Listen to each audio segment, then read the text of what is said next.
Hello guys, welcome back to another video. Today we are looking at how to disable your antivirus on Windows 10.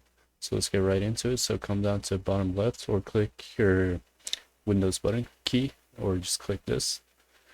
After that, search up antivirus or just write anti and then we'll say virus and threat protection. Click that. And after that, you can do a quick scan. So if you'd like to scan, if you want to do change setting, go to change settings. Then you could close your real-time protection or disable antivirus. And then click yes. And then after that, you can also turn off cloud delivery protection if you like. You could also send sample files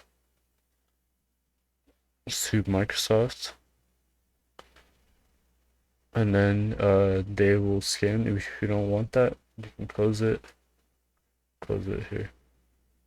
Yeah, that's how you close your antivirus on Windows 10. Thank you for watching, guys.